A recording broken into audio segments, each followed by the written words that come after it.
Dans la vie, personne n'échappe aux saisons d'épreuve, que ce soit la maladie, les difficultés financières ou la perte de notre chair, autant de réalités qui approuvent la foi et bousculent les certitudes. Pourtant, au cœur même de ces moments, la Bible nous révèle un Dieu qui n'abandonne jamais ses enfants. Comme l'a expérimenté Abraham, Dieu est aussi celui qui pourvoit aux besoins de ses enfants. Alors, que signifie croire à la providence divine lorsque tout semble compliqué? C'est la réflexion que nous ouvrons aujourd'hui, fidèles téléspectateurs. Je m'appelle Sandra Akani Omas, visionnaire de l'émission Parlons à venir. Et aujourd'hui, pour ces numéros, je reçois pour vous un homme à plusieurs casquettes. Il est pasteur assistant de l'église La Résurrection que dirige le pasteur Dominique Ngoy, à qui j'adresse mes salutations. Il est aussi responsable de jeunes. Il est visionnaire et coordonnateur du programme d'émission Mini-RAM. Il est aussi responsable d'un groupe d'intercession Diplex. Alors comprenez qu'il est un homme à plusieurs casquettes et aujourd'hui je le reçois dans sa casquette de pasteur. Bonjour pasteur. Bonjour ma sœur. Comment allez-vous pasteur? Dieu nous fait grâce, merci beaucoup. Merci beaucoup d'avoir accepté notre invitation. Nous sommes très heureux de vous compter parmi nous. C'est vrai que nous vous suivons souvent sur Mini-RAM. Alors aujourd'hui, c'est un grand plaisir. Un grand plaisir de vous compter parmi nous, surtout pour ce numéro ici sur les plateaux de Parlons à venir. Oui. Alors, pasteur, j'aimerais que vous puissiez vous présenter. C'est vrai que j'ai pris le temps de vous présenter, mais je crois qu'il y a encore d'autres éléments que je n'ai peut-être pas cités, que ce serait mieux que vous puissiez en fait... Merci beaucoup, Madame Sandra. Je ne sais pas s'il faut que je dise Sandra ou Sandrine. En tout cas, Sandra, je suis. C'est bien. C'est moi en tout cas. Je suis bel et bien Tim Grace Kapoudrik, c'est comme ça que je me nomme moi-même. Et je suis né Chimpuki Kasongo, Kalalamutombo Kankolongo. Ah bon? Ça c'est mon nom. Ok, en long. Présentation, ok. Mais bon, selon que Dieu m'avait donné une orientation par rapport à mon nom, c'est comme ça que j'avais mis Tim Grace Kapoudrik en synthèse. Et je suis marié à Madame Nana Boussa Bonseya, qui est mon épouse. Et nous avons avec mon épouse 4 enfants. D'ailleurs, je peux les saluer. Il y a Chilo Perrette Gravina, il y a Kapoudrik Nadrik, il y a Kapoudrik Poudrina et puis Kapoudrik Seya qui est Koubiana, la petite et la cadette. Je suis aussi coordonnateur, comme vous l'avez dit, de Mini-RAM, mais de beaucoup d'autres aussi structures, par exemple RAM Quiz, Duplex. Il y a tellement de petites structures qui sont nées et qui naîtront encore, parce que nous sommes en train de parler de l'avenir. Amen. Donc, je peux dire que je suis 6e d'une famille de 8 enfants. Oui, certes, nous avons déjà perdu 2 de nos sœurs et les parents ne sont plus avec nous, mais je pouvais aussi le dire, c'était d'une importance capitale. Je crois que ça peut me limiter là. Oh, laissez-moi dire que je suis fils du révérend Dominique Kabouya. Et de Mamie Hélène. En tout cas, ce sont mes parents spirituels. Ils m'ont vu naître en Christ. Moi, j'ai reçu Jésus-Christ comme Seigneur et Sauveur entre les bonnes mains du révérend Dominique Ngoy. D'ailleurs, je peux me souvenir, c'était au mois d'août 1993. Donc, c'est depuis là, je suis à ses pieds. Et je suis devenu pasteur à ses pieds. Et je travaille toujours à ses pieds. Fidèles téléspectateurs, alors aujourd'hui nous ouvrons notre réflexion sur un thème au-delà de l'épreuve des pouvoirs. Alors pasteur, avant de commencer ou d'aborder notre thématique aujourd'hui, est-ce que vous pouvez parler de votre parcours dans le cadre professionnel et spirituel? Oui, merci pour cette question. Mon parcours, en fait, il est tellement long. Il est tellement long, je ne sais pas le dire en 2-3 petites minutes. Mais je vais me forcer à donner une synthèse. En fait, moi, je suis né pendant la période de la zaïranisation. C'était une période où beaucoup de choses ont changé dans le pays. Par exemple, on a quitté de porter le port de veste pour entrer dans les abacos. Et d'ailleurs, on a quitté les noms et les prénoms catholiques de l'époque, hein, pour ne pas dire français, pour entrer au nom authentique. C'est-à-dire, Mobutu, le président de l'époque, nous avait fait entrer sur un couloir où il fallait donner plus de valeur au pays, à la nation zaïroise, hein, que de promouvoir les autres langues, les étrangers, leurs coutumes, leur culture, leur accoutrement. Voilà pourquoi j'épingle cela. Pourquoi? C'était une période où, pendant cette période-là, on a connu des noms du genre Chimanga, Chimpuki, donc Mambweni. On n'avait pas trop de prénoms, des prénoms francophones comme nous l'avons eu avant ou sinon aux alentours des années 80. Et non seulement à ce niveau-là, mais aussi dans ma propre famille, quand je suis né, j'étais comme un enfant prodigue, en fait. Hein. C'est-à-dire un enfant qui naît et plusieurs événements qui se succèdent dans la famille. Curieusement, mon père va être arrêté pendant la même période pour une histoire qui ne tenait pas debout. Comment ça passe? Donc, en tout cas, on l'acquise en faux. D'ailleurs, Papa Wana, il est contre le président, alors qu'il était soutenu parce qu'il était aussi de la télé. Mais là, c'est juste après votre naissance. La même période-là, ça a suivi comme ça des années, des temps très forts de ma vie. Mais déjà à ma naissance, et puis à ma croissance, et puis 6 ans après seulement, je vais tomber sérieusement malade. On me parlera à l'époque d'une pneumonie aiguë, que je ne maîtrisais même pas. 2-3 ans après le traitement, c'est le rhumatisme articulaire aigu, qu'on appelle le RAA. Et puis après un petit moment, on me dit non, il ne faut pas qu'attendre le colo. Donc ça s'est succédé, puis 2-3 ans après, c'est l'œil qui ne voyait plus. Donc j'ai connu tellement de maladies. C'est pourquoi j'ai dit je commence par là pour ne pas donner les détails. Et à force de connaître les maladies, j'étais devenu comme un enfant esselé, un enfant abandonné. Plusieurs disaient, ah, on a 60 Sélénabiso à Akufalobi. Et on m'a surnommé comme ça, Akufalobi Azali. Oui, moi, Azar résistant. Et c'est comme ça que, quelques temps après, je crois à mes 16 ans, si je n'ai pas oublié, en 1989, je vais mourir. Je meurs et puis à la maison, on décide, non, il est mort. Et on appelle papa qui est venu, on devait me prendre et m'amener à la morgue. Mais je suis mort vers 11h et à 16h, je me réveille. Quelle épreuve. Il n'y avait même pas de prière, personne n'a prié, parce que tout le monde pleurait déjà à l'époque. D'ailleurs, qui va se mettre à genoux pour dire Seigneur Jésus, comme ça, Et toute ma famille, mais curieusement, il y avait une personne qui ne pleurait pas, qui regardait, c'était ma mère. Je me suis toujours posé une question, qu'est-ce qui s'est passé dans cette femme, cette brave femme? Elle ne m'a jamais pleuré, mais la phrase qu'elle sortait tout le temps, moi, je suis la pasteur. Alors je me disais... Elle avait déjà une révélation. Je me posais une question. Et lorsqu'elle est morte, elle ne me l'a pas dit. Parce qu'elle a prophétisé que je vais l'enterrer. Oh. Comment savait-elle que j'allais me l'enterrer? Alors que j'ai des frères aînés qui sont hyper et qui sont bien positionnés. Mais, curieusement, à sa mort, tous mes frères n'étaient pas là. Ils sont venus m'assister au deuil. Donc c'est comme un homme qui est en train d'enterrer son épouse et ses frères arrivent. Parce qu'ils étaient tous là en train de me regarder. Ça, ce sont des petits points que j'ai retenus de ma vie. En train de me regarder, mais comment ce jeune homme enterre sa mère comme ça? Et on donne la parole à qui est l'aîné. Ma soeur aînée qui dit c'est moi, mais il y a encore le Bandamatang. Il dit non, non, Tim, les caillons des responsables. Oh, comment un responsable? Depuis quand je suis devenue responsable? Depuis quand? Et il me dit Tim, oui, Barati, on dit chef de biso. Ok. Oh. Et puis quand tu parles à notre frère, j'ai un frère très intelligent, hyper intelligent. Mon frère aîné là, non, non, il est très intelligent, très sage. Mais quand tu lui parles, il dit non mais petit toi tu comprends rien. Moi tu comprends rien là, tu comprends rien. C'est toi qui devais décider. C'est pas moi de décider. Oh, finalement c'est je suis qui sous cette terre? Et ma mère meurt et tous les autres. Donc j'ai passé une vie tout petit peu complexe. Mais c'est dans cette vie de maladie que j'ai appris à connaître Jésus. Voilà pourquoi je suis passé par cette voie. Parce que vous avez demandé aussi mon expérience spirituelle. Effectivement. Donc, je suis arrivé à rencontrer plusieurs féticheurs de la ville. Parce qu'il fallait qu'on me soigne. Il fallait qu'on me guérisse et je ne guérissais jamais. J'ai appris à mémoriser des versets des psaumes 119 par exemple. Le plus long psaume, le plus long chapitre de la Bible. Mais je l'ai mémorisé à l'époque.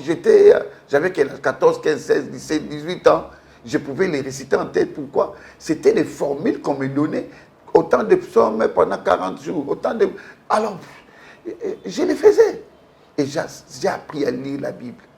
Mais arrivé à une période, je crois bien 97 ou 96, mon père n'était plus. ma tante qui est au Canada, je l'ai déjà dit quelque part, ma tante qui est au Canada, qui va décider d'envoyer des articles pour tous les enfants au Congo. Okay.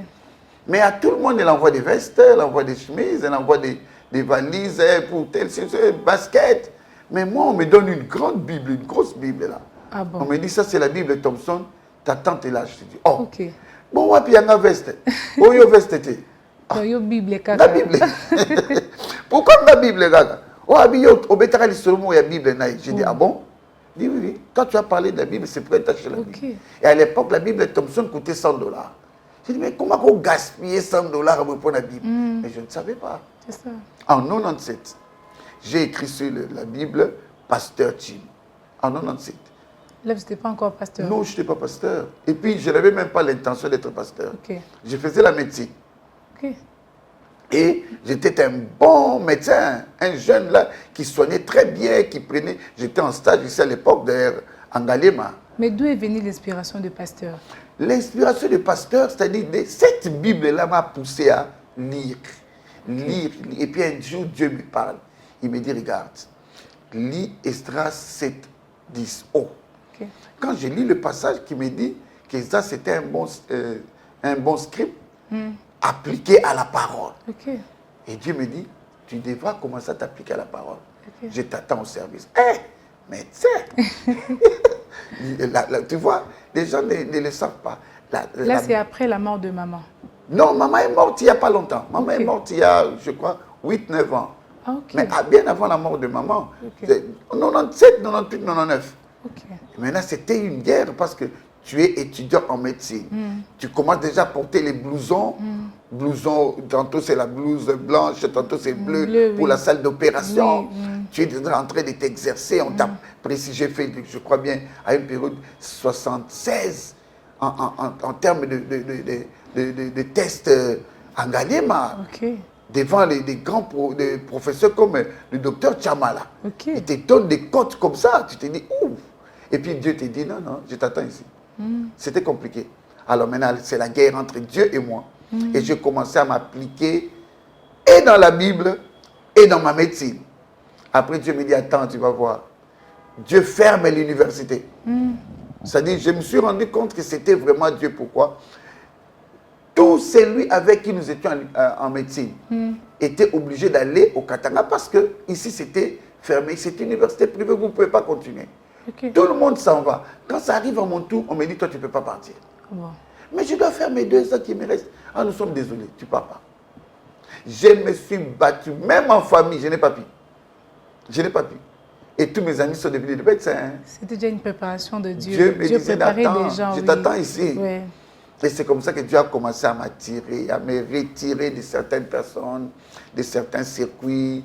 C'est comme ça que Dieu a commencé à me parler. J'ai vu des rêves et des rêves. J'ai vu la fin du monde plusieurs fois. J'ai vu des choses que je allais dire à mon père spirituel. Il m'a dit, Jim, ça c'est un appel, mais tu es appelé à attendre. Okay. Ça c'est le révérend Dominique Goïkabouya qui m'a dit, va attendre. Et puis en 2004, il m'a dit, j'ai besoin des jeunes serviteurs pour aller à l'Institut biblique. Je vais à l'Institut biblique, il me transfère là-bas, et c'est lui qui les prend en charge. Okay. J'ai fait 4 grandes distinctions. J'ai fini. J'amène un travail, waouh! Besoin de créer du caractère au sein de l'Église de la République démocratique du Congo. Cas de la résurrection. Quand je donne à mon père, il me dit bravo. Il prend mon travail, il garde, et puis il me dit retourne au banc. Ok. Donc, ça dit, tu te dis déjà que un pasteur, donc. Et puis on me dit, en 2007, il me dit, va au banc, va rester au banc. Je suis retourné au banc. Et tous ceux qui sont venus à l'Institut biblique après moi m'ont trouvé là-bas comme assistant. Okay. Parce que j'ai été retenu avec mes grandes distinctions. J'ai été retenu là-bas comme assistant. Mais tous ceux-là devenaient des pasteurs à l'église. Parce qu'ils m'ont trouvé. Mais moi, je suis resté assistant à l'Institut biblique. Mais à l'église, je suis au banc. Donc, vous avez appris non pour exercer, mais pour patienter d'abord. Pour patienter. Ok. Et j'étais au banc, j'ai patienté pendant 10 ans. J'étais assis et je ne faisais que suivre les autres. Ceux que je suivais, ils sont venus à l'Institut biblique. Après moi, ils ont été des étudiants. Je peux aller jusqu'à dire mes étudiants parce que les étudiants de mon professeur sont mes étudiants. J'étais son assistant. Mais curieusement, il termine, il devient pasteur, il devient ton pasteur. C'est aussi une épreuve, pasteur. Quelle épreuve! Alors, pasteur, pourquoi Dieu permet parfois les saisons d'épreuve de la vie des croyants? Bon, à mon humble avis, hein, vous voyez l'or, quand on prend l'or, on ne peut pas extraire l'or, on te le donne et tu vas l'utiliser. Non. C'est-à-dire l'or doit passer à certaines étapes de raffinage, où ça doit passer au feu, au fait, pour que ce qui n'est pas propre, ce qui est impur, les impuretés puissent tomber. Moi, je pense que chaque fois qu'il y a une épreuve, c'est que Dieu veut te tailler. Il veut t'amener à un certain degré de compréhension, à un certain niveau d'appréhension, en fait. Lorsque je dis compréhension, appréhension, l'appréhension, c'est ce qui capte l'esprit, ce que l'esprit capte. La compréhension, c'est que le mental, le moral, le moi. Hein? Là, c'est la compréhension. Mais lorsque ça arrive au niveau de l'esprit, là, c'est l'appréhension. Alors, Dieu veut t'amener à un certain degré d'appréhension qui quitte le degré du commun des mortels. Ça veut dire qu'il veut te tailler. Il veut te façonner. Moi, je vois ça comme ça. Donc, moi, je pense que peu importe le niveau de l'épreuve, parce que l'épreuve, ce n'est pas facile. Hein.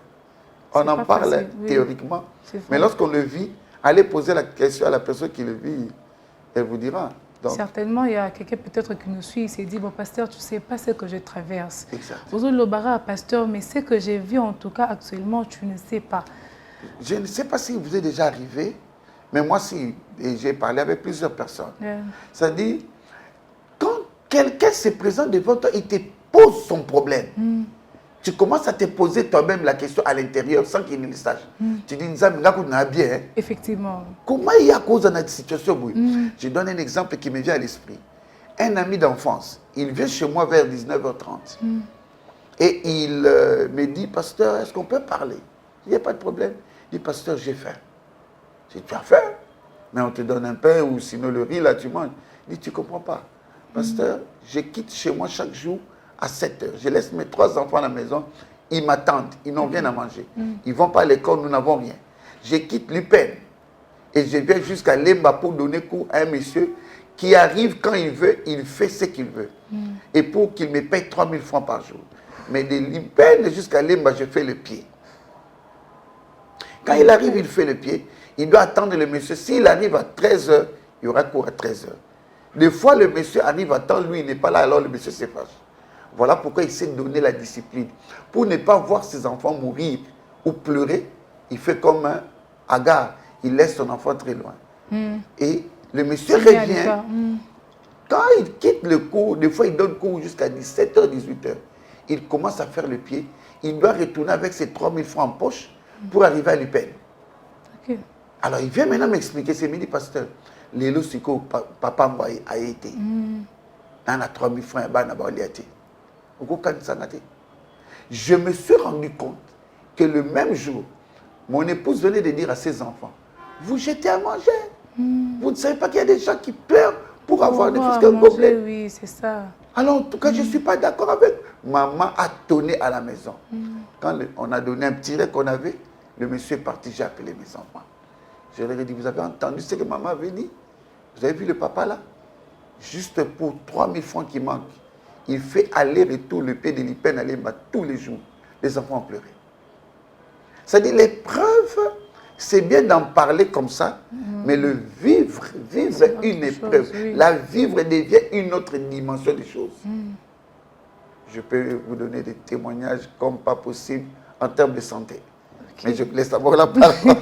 Merci beaucoup. Alors, pasteur, est-ce qu'on peut, comment distinguer une difficulté de la vie à une véritable épreuve? Bon, très souvent, les difficultés de la vie, ce sont nos erreurs, nos choix qui nous font aboutir dans... Hein, c'est très souvent à cause d'un choix mal opéré, sinon d'un aléa de la vie qui arrive et que l'on tombe dans une difficulté. Ou sinon, on pouvait l'escamoter. On pouvait tout faire pour que ça ne nous arrive pas.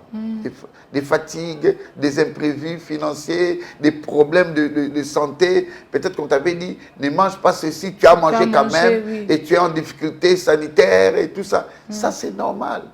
Mais lorsqu'on parle d'épreuves spirituelles, en revanche, ça touche à notre identité. Là, ça entre maintenant dans une des phases que j'appelle une opposition de foi. Ça dit, soit tu crois et tu persévères, soit tu lâches, oui. Et tu abandonnes. Et là, maintenant, ça, c'est la dimension de l'épreuve. C'est-à-dire, la dimension de l'épreuve n'est pas une dimension où les choses seront faciles. C'est une dimension où tu sens que j'ai ma volonté, mais aussi, j'ai aussi la volonté de Dieu, oui. Mais aussi la volonté des autres. Ok. Parce que nous avons tendance à oublier. Maintenant, quand tu es devant une difficulté, très souvent, ils ont ma volonté ou sinon, ils ont ma volonté à c'est toi-même, hein? Il suffit que tu te décides, c'est une difficulté, je sais comment la contourner. Mais devant une épreuve, tu es en face de toi-même, en face de Dieu et en face de ton environnement. Maintenant, quelle voie choisir? Ça. Là, tu mets ton identité en jeu. Et lorsque l'identité est en jeu, ça veut dire que c'est ta vie chrétienne qui est en jeu. C'est ta foi que tu exposes. Comment continuer? Est-ce que si je prenais telle option, Dieu serait d'accord avec moi? Ou sinon, si je prenais l'option divine, est-ce que les autres seront d'accord avec moi? Combien de fois je vois, on parlait ici, je crois Martin Luther King, je crois, qui s'est retiré parce qu'il avait donné une phrase qui a mis les autres mal à l'aise, surtout les Blancs. Il s'est retiré, est allé dans une grotte. Et on veut lui poser la question, quelle épreuve? Tu t'es retiré de tout le monde. De tout le monde, oui. On veut lui dire, mais Karl Marx, et plutôt Martin Luther, oui. De l'autre côté en bas, tout le monde est contre toi. Tu sais quelle était la réponse de Martin? Il dit, non mais allez leur dire, je suis contre tout le monde. Ok. Mais comment non peut être contre tout le monde? Voilà. C'est là où j'ai dit que tu te présentes devant ton identité et tu vas prouver. Tu es une femme ou un homme de foi ou tu veux seulement vivre pour toi. Et là, Dieu te regarde. C'est pourquoi j'avais dit ici tantôt que pour moi, l'épreuve, c'est une occasion de raffinage. Ou sinon d'être taillé. Dieu veut te modeler. Oh, Dieu va te modeler, mais il va commencer aussi par ta foi. Mais pasteur, vous savez que c'est très compliqué d'accepter, en tout cas, de passer par l'épreuve. Et surtout quand c'est Dieu qui vous, en fait, vous impose cela. Non, mais vous savez, déjà, même si ce n'est pas Dieu, déjà, l'épreuve n'est pas facile. La Bible dit, aucune tentation ne vous est survenue qui n'ait été humaine. Dans certaines versions, on remplace tentation par épreuve. Aucune épreuve qui vous est survenue n'a été humaine. Mais Dieu qui est fidèle ne permettra pas que vous soyez tentés au-delà de votre force. Et par la tentation, il préparera aussi un moyen afin que vous puissiez vous en sortir. Je crois bien, 1 Corinthiens 10, 13. C'est-à-dire, Dieu te laisse devant une épreuve. Sois sûr qu'il y a une solution. Mais, arrive à la solution. Mais comment, pasteur, comment garder la foi et l'espérance lorsque tout semble bloqué? Il faut retenir une chose. Qui dit espérance dit espoir. Qui dit espoir, ce n'est pas vous avoir vu. C'est penser à l'avenir sans voir. C'est ça. Ok? C'est ça, en fait, la foi. Ça dit espérer contre toute espérance, c'est voir sans voir. C'est effectivement, oui. Ce n'est pas du palpable. Alors, pour garder l'espérance, tu ne peux que retourner dans la promesse. Qu'est-ce qui était dit dans la promesse? Qu'est-ce que Dieu t'avait dit? Qu'est-ce qui est écrit dans la Bible? Parce que l'espérance, tu ne l'obtiendras pas dans ta propre vie. Entre dans ta mémoire. Qu'est-ce qui est enregistré en toi? Est-ce que déjà une fois, Dieu t'a sorti d'une épreuve compliquée? Si oui, alors dis-toi, sinon, dis à Dieu, Seigneur, toi tu avais dit. Parce que les gens négligent un aspect très important, c'est celui de se souvenir de ce que Dieu t'avait dit. Je donne un exemple banal. Je dors, il y a quelques jours, je rêve d'un jeune qui est en train de me conduire dans un véhicule. Et ce jeune-là, je lui dis, mais toi, là, on est la famille, monsieur tel. Le monsieur qu'il cite, c'est mon jeune frère. Un cousin qui a à peine, je crois, 32 ou 33 ans. Le petit qui me conduisait pouvait avoir 20 ans. Mais son père, que je connais aujourd'hui, a 3, 4, 5, 6 ans. Alors je me dis, c'est que Nzamba a la longévité. Ok. Ah mais oui, comment c'est lui qui me conduit? Pasteur, comment c'est lui qui me conduit? Il a 22, 23 ans, il est son fils. Ok. Donc il va me conduire dans 20 ans. Donc vous voyez les choses autrement. Autrement. Je suis entré dans cette image, j'ai dit, ok, Nzambe lokolo la kisinga mono akusinga. C'est au Kabelinga 20 ans, il faut les loter. Parce que j'étais un peu malade, j'étais dérangé par une hypertension artérielle.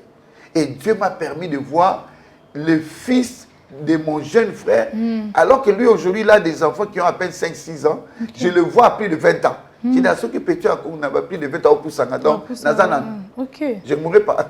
Donc je crois en mon fort intérieur que pour garder l'espérance, retourne dans ce que Dieu t'avait dit. Okay. Et tu vas te dire, ok, comme Dieu a dit à Abraham, ne t'ai-je pas dit? C'est ça. L'espérance. Pasteur, quand on dit que Dieu pourvoit, de quelle forme de provision parlons-nous réellement? Non, mais lorsque l'on parle de la provision, Dieu commence d'abord par la provision spirituelle. Okay. La Bible le dit, non? Y a-t-il des exemples bibliques qui approuvent cela? Oui, il y a plein d'exemples. C'est-à-dire, physiquement parlant, Dieu ne te donnera pas l'argent en premier. Non. Il te dit, va. Dieu commence par le spirituel. Okay. On peut partir avec, prenons Joseph. Lorsque Dieu pourvoit dans la vie de Joseph, est-ce qu'on a vu quelque part où Dieu lui a donné l'argent? Non. C'est d'ailleurs ce que je disais ici dans la mémoire. C'est-à-dire Dieu a mis une grâce dans Joseph qui faisait qu'il pouvait interpréter les rêves si facilement. Facilement, oui. Et tout le monde a commencé à apprécier. Mais certains se sont présentés en obstacle. Ce sont ses frères, bien sûr. Mais le même rêve, Dieu ne l'a pas enlevé. Dieu n'a pas empêché que les rêves-là puissent servir de barrière. Non. On l'a vendu, on l'a maltraité, il est entré dans les épreuves. Mais malgré les épreuves, Dieu a gardé la provision spirituelle. Et c'est cette provision spirituelle en lui qui a fait ressortir le reste. Parce que comment Joseph est sorti de la prison? Sinon que par les rêves. Comment Joseph est arrivé à promouvoir toute une nation, la nation égyptienne? Sinon que par un rêve. Le rêve de l'autre, avant c'était ses propres rêves. Maintenant, il a préparé, il y a eu un battu pour interpréter. C'est-à-dire quand il a commencé à interpréter les rêves, c'est ça la provision de Dieu en fait. Dieu mettra toujours, et il met, d'ailleurs je l'actualise, Dieu met toujours en nous, en chacun d'entre nous, il y a une provision spirituelle venue de l'Éternel. D'autres ils ont yemba, d'autres ils ont loba, d'autres ils ont salamsala, d'autres ils ont botosi, d'autres ils ont humilité. Dieu, tu constateras seulement que moi, humilité, c'est une provision. Tout ce que tu sens que c'est différent des autres, mets en tête, c'est une provision. Mais il faut maintenant l'exploiter, cette provision. Parce que Dieu, Dieu commence par le spirituel, mais c'est à toi de t'y mettre en priant, en t'exerçant à ce que tu as constaté en toi. Je donne un exemple pratique aussi en ce qui me concerne. J'ai appris à écrire. J'étais tout petit, 12, 13, 14 ans, comme j'étais esselé, enfermé dans les chambres à cause des maladies. Je prenais des cahiers, j'écrivais. C'est en écrivant que je suis devenu pasteur. Comment? Vous me poserez sûrement la question. Effectivement. Mon épouse avait un problème, bon, pas mon épouse, nous, dans notre foyer, on attendait un bébé et puis on a connu un cas de mort-né. Ça nous a compliqué en 2012. Et Dieu me dit, tu vois comment tu es en train de chercher de l'aide, il n'y a personne pour te soutenir.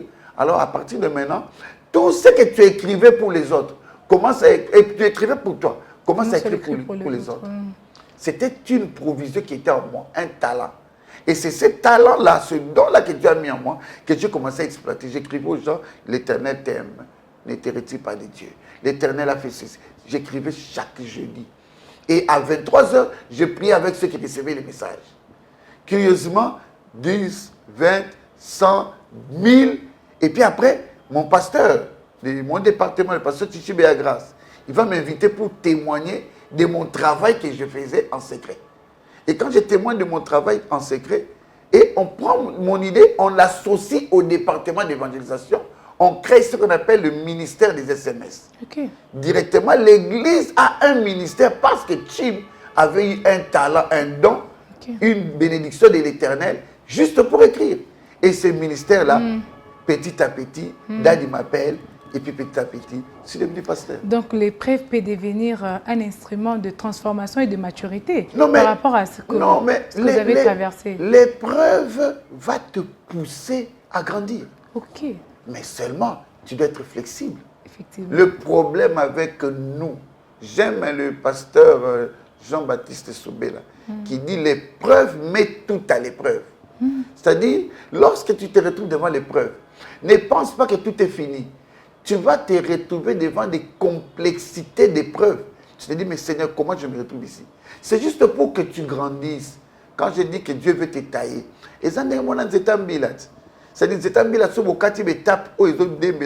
que il faut, on coupe, ça monte. En plus vous coupez, plus l'arbre est là, le palmier, et qui n'a pas colo. Mais c'est ça l'homme en fait. Quand tu es devant des épreuves, c'est dur, c'est difficile, mais ça te permet aussi de grandir. Ça te permet aussi d'avoir la foi solidifiée en Christ. Parce qu'aujourd'hui, la foi, on a mis ce solidifié aux pasteurs, aux frères, aux amis. Non, d'abord Christ. L'épreuve, c'est pour que tu grandisses, mais d'abord en Christ. Pasteur, nous arrivons pratiquement presque à la fin. Alors, pasteur, deux ou trois questions qui nous restent encore. Abraham était prêt à sacrifier son fils, Isaac. Oui. Alors, pasteur, dites-nous, y a-t-il un moment dans votre vie où vous avez eu à sacrifier quelque chose pour Dieu? Parce que pour Abraham, c'était son fils Isaac. Alors, dans votre vie, y a-t-il un moment où vous étiez tellement poussé au point où, obligé même de sacrifier quelque chose pour le Seigneur, pour Dieu? J'ai beaucoup de choses que j'ai sacrifiées. Je me souviens, en 2004, j'ai reçu une prise en charge. J'étais le nom de la société. Le directeur d'une grande société du monde m'a fait une prise en charge pour remercier mon frère aîné qui habitait au Canada. On m'envoie la prise en charge. Ça arrive. J'ai mis les noms des gens. Parce qu'on m'a dit que je pouvais ajouter 2-3 personnes. Les personnes que je devais ajouter, j'ai dû les mettre. Et puis après, Dieu me dit, j'ai un problème. Quel était le problème? Le salut d'un de mes amis. Je ne sais pas s'il va suivre cette émission. Papi Gaï Maloula, qui était dans un monde compliqué d'occultisme. Et maintenant, Dieu me dit, j'ai besoin de ce frère-là. Tu n'as qu'à choisir. Ou c'est le bien-aimé, il reçoit Christ, tu fais mon travail, ou tu continues avec ton voyage. Et moi, j'étais tellement sûr de mon voyage. J'ai tenu quand même à ce voyage-là. Dieu me rappelle, il me dit, il viendra te chercher. Un féticheur qui vient chercher un serviteur de Dieu. Me dit, n'a besoin de yo. Pourquoi? Na lembi mamna vivre. Quoi? Babé taranga ba doki, na ba démon chaque nuit. Il m'a expliqué sa situation. J'ai commencé seulement à prier avec sa situation. Directement, on me signale là-bas que je n'ai pas droit au visa. Ah bon. Donc quand j'ai abandonné la course pour mon visa, je suis la situation, directement on me dit, bah, on peut se visa. Pour la saline, mais c'est ma prise en charge. Donc quelqu'un qui a la prise en charge, Yangaï. Comment prise en charge Nanga? Mais maintenant ce sont les autres qui obtiennent. Et quand j'essaie de discuter avec Dieu, Dieu me dit, qu'est-ce qui est le plus important? Est-ce ton voyage ou une âme qui est sauvée? Ce jeune-là m'a donné des cartons et des cartons des histoires que je ne peux pas citer ici. Aidé par mon père spirituel, bien sûr, qui me dit, tu vas brûler tout ça, et puis il est devenu chrétien. Non seulement ça, il n'y a pas longtemps, il y a quelques temps, 3-4 ans ici, j'ai connu une épreuve farouche qui voulait me faire perdre la foi. Mais pendant cette épreuve-là, j'attendais un voyage pour les États-Unis. Et vous savez quoi? Mon père spirituel, il me dit, à cause de la situation que tu as, je suspends toutes tes interventions. Oh, moi, mon père spirituel, je le vois comme le seul modèle que j'ai devant moi. Donc, quand il me dit stop, je stoppe. C'est ça. Quand il me dit continue, je continue. Parce qu'à lobby, tu ne prêches plus. Je ne veux pas te voir ni à la télé. J'ai dû me retirer de la télé. Donc, j'ai sacrifié mon émission. J'ai dû me retirer même de l'intercession de ma maison. Okay. Donc même chez moi, je ne dirigeais plus rien. Donc à la maison chez vous? À la maison, je ne conduisais plus de prière. Je me suis retiré de tout. Pourquoi? Parce qu'il fallait obéir à l'ordre du Père. Et quand le Père a parlé, ça veut dire Dieu a parlé. Et je me suis tué. Et plus grave, j'avais un visa qui m'attendait pour le 1er septembre de cette année-là. Okay. On arrive le 30 août. L'ambassade écrit, nous t'attendons demain avec ton dernier document que nous avions demandé si tu peux venir. Je lui ai dit, je suis désolé. Je l'ai abandonné. Okay. Je ne pars plus. Parce que mon père m'avait dit, tu prestes pas. Arrêté, oui. Et même le voyage. Donc, j'ai sacrifié même le voyage parce qu'il fallait obéir à l'ordre du Père. Or, l'ordre du Père, il m'avait dit, je suis ton Père spirituel.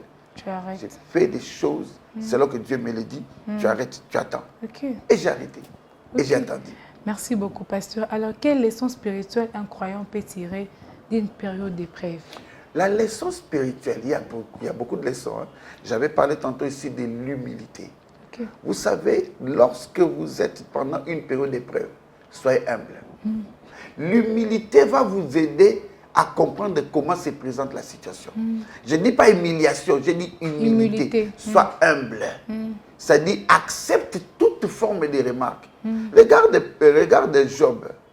Quelle pression tu perds et tes biens et tes enfants. Et ton épouse te dit, meurs, maudit Dieu et meurs. Mais il était toujours là-haut. Humble. C'est Nizami. Tu as donné, l'Éternel a donné, l'Éternel a repris. Que le nom du Seigneur soit glorifié. Ça dit, garde l'humilité en toutes choses. Peu importe la situation. Même si tu avais raison, reste humble. Deuxièmement, la leçon spirituelle, sois patient. Ne booste pas Dieu. Dieu seul connaît jusqu'où il va nous amener. Les enfants d'Israël, 400 ans, c'était prophétique. Mais ils en ont fait 430. Bon, pourquoi les 30 ans de plus? Pourquoi ce glissement-là? Patience, il fait ça là. Dieu, quand il trouve que bon, aux autres comprendre l'été, il va patienter. Qu'est-ce que lui perd? Rien. Dieu perd quoi quand toi tu souffres? Rien. Dieu gagne quoi quand toi tu souffres? Non, il te regarde. Il attend que tu arrives au point marqué pour que lui dise maintenant go. Ça passe. Ça dit, garde l'humilité, sois patiente, mais aussi ne croise pas les bras. Beaucoup de gens aujourd'hui, à cause de leur épreuve, moi j'ai été trop patient dans la maladie, mais je n'ai pas croisé les bras. Moi, mes yeux ne voyaient même pas, ça ne voyait même plus. On m'a opéré des yeux, non? Ça ne voyait plus. Mais j'allais à l'école. On me posait la question, moi, je suis ça dit, flou et très côté petit à petit, pizza mafungoliamo. Ça dit, sois patient, mais fais quelque chose. Ne t'apitoie pas sur ton sort, parce que ça nous pousse au murmure. Attention pendant l'épreuve. Ne passe pas tout ton temps au babisoyo, au ngaïkouto, non, prie, parce que tous ces éléments-là, l'humilité, la patience, la persévérance, le travail, ça t'exige la prière. Pour que tu sois humble, ce n'est pas facile. Hein? Les gens parlent d'humilité. J'ai aimé mon père spirituel, je termine par là, qui dit il ne savait pas qu'il était orgueilleux. Mais alors que comment je le vois, je ne sais pas s'il y a plus humble que lui sur la terre. Je me pose des questions, Père Walobaraté. Il dit non, Chim, je ne savais pas que j'étais orgueilleux. Comment il l'a su? C'est lorsqu'il s'est marié. Il n'était pas orgueilleux à l'église en nous prêchant, en parlant, mais quand il s'est marié, tu vois, tu sais que tu n'es pas humble. Et il a dû prier pour que Dieu le travaille encore par rapport à son épouse et par rapport à son environnement. C'est ce que nous devons faire. Prie pour faire appel à l'humilité. Prie pour demander au Seigneur Saint-Esprit, brise-moi, brise tout ce qui est rebelle en moi. Prie pour faire en sorte que c'est pas parce que il y a des paralytiques, je peux donner même l'exemple des pépins les brefs. Il y a des pépins les brefs qui sortent tous les jours, il va chercher, il va se battre malgré son état. Vraiment. Merci beaucoup, pasteur, pour ces conseils inspirants. Merci aussi à vous, fidèles téléspectateurs, de nous avoir suivis et surtout de rester connectés jusqu'à la fin. Alors, nous croyons qu'on va encore revenir sur le même sujet, toujours avec le pasteur, pour avoir encore plusieurs points sur la thématique au-delà de l'épreuve, Dieu pourvoira. Ce que nous pouvons retenir en tout cas est que nous devons garder la patience. Soyez patients, travaillez, ne baissez pas les bras. Le Seigneur est avec nous et nous pouvons faire de grandes choses.